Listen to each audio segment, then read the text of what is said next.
ప్రేక్షకులందరికీ నమస్కారం. 2025 సంవత్సరం మార్చి 2వ తేదీ నుండి మార్చి 8వ తేదీ వరకు గల వారఫలాల్లో మకర రాశి వారికి ఎలా ఉండబోతుంది, అలాగే ఈ రాశి వారు చేయాల్సిన పరిహారాలు ఏమిటో తెలుసుకోబోయే ముందు మీరు ఏమైనా సమస్యలతో బాధపడుతుంటే వాటి పరిష్కారం కోసం మీరు స్క్రీన్ మీద కనిపిస్తున్న మా గురువు గారి నెంబర్ కి కాల్ చేసి మీ సమస్యలకి తగిన పరిష్కారం పొందండి. ఖచ్చితంగా మీ సమస్య పరిష్కారం అవుతుంది. అలాగే మీరు మొదటిసారి మా ఛానల్ చూస్తున్నట్లయితే వెంటనే సబ్స్క్రైబ్ చేసుకోండి. ఇక పూర్తి వివరాల్లోకి వెళ్తే మకర రాశి వారికి ఈ వారం 9వ ఇంట్లో కేతువు ఉండడం వల్ల ఈ వారం కొన్ని ఆరోగ్య సమస్యలు మీ కార్యాలయంలో మీ ముఖ్యమైన పనికి ఆటంకం కలిగిస్తాయి. అలాగే ఈ వారం బృహస్పతి 5వ ఇంట్లో ఉంచబడినందున ఈ రాశి చక్రం యొక్క స్థానికుల జీవితం నుండి కొన్ని ఆర్థిక సవాళ్ళని అధిగమించవచ్చు. అలాగే మీరు మీ జీవిత భాగస్వామితో మీ సంబంధం స్నేహపూర్వకంగా ఉంటుంది. కార్యాలయంలో మీ స్థానం బలంగా ఉంటుంది. నిర్వహణ నిపుణులు పదోన్నతులు పొందవచ్చు. మీ ఉన్నతాధికారులు మిమ్మల్ని అభినందిస్తారు. మీకు కొత్త ఉద్యోగ ఆఫర్లు లభిస్తాయి. మీ కృషి ఫలితాలని ఇస్తుంది. వారం మధ్యలో మీరు కొన్ని సాహసోపేతమైన నిర్ణయాలు తీసుకోవచ్చు. మీ ప్రవర్తన సానుకూలంగా ఉంటుంది. మీ తండ్రి సలహాల్ని పాటించడం మీకు ప్రయోజనకరంగా ఉంటుంది.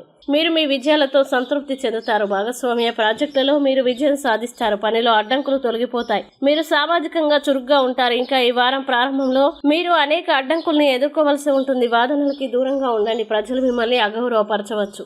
అలాగే ఈ వారం మీ మనస్సు చంచలంగా ఉంటుంది. అవివాహితులకి కొంత గందరగోళం ఉంటుంది. మీరు ప్రమాదాన్ని అంచనా వేసిన తర్వాత మాత్రమే పెట్టుబడి పెట్టాలి. వ్యాపారంలో తక్కువ లాభం ఉంటుంది. మీరు అనుకున్న పని పూర్తి కాదు. మీ భావోద్వేగాల్ని అదుపులో ఉంచుకోండి. మీరు అనవసరమైన ఖర్చులకి దూరంగా ఉండాలి. ఇక మకర రాశి వారు ఈ వారం చేయాల్సిన పరిహారాలు గనక చూసినట్లయితే శనివారం వికలాంగులకి అన్నదానం చేయండి. అలాగే ఈ వారం మకర రాశి వారికి అనుకున్న తేదీలు గనక చూసినట్లయితే వీరికి 2, 8 తేదీలు చాలా మంచి రోజులు. ఈ తేదీలో ఏ పని ప్రారంభించినా సరే మంచిది. వీడియోని లైక్ చేయండి, షేర్ చేయండి. మరియు మీరేమైనా సమస్యలతో బాధపడుతున్నట్లయితే వాటి పరిష్కారం కోసం మా గురువు గారి నెంబర్ కి కాల్ చేసి మీ సమస్యలకు తగిన పరిష్కారం పొందండి. ఖచ్చితంగా మీ సమస్య పరిష్కారం అవుతుంది. ఇంకా మీరు అనుకున్నటువంటి అన్ని పనుల్లో అంతా మంచి జరగాలని కోరుకుంటూ సర్వే జన సుఖినో భవంతు.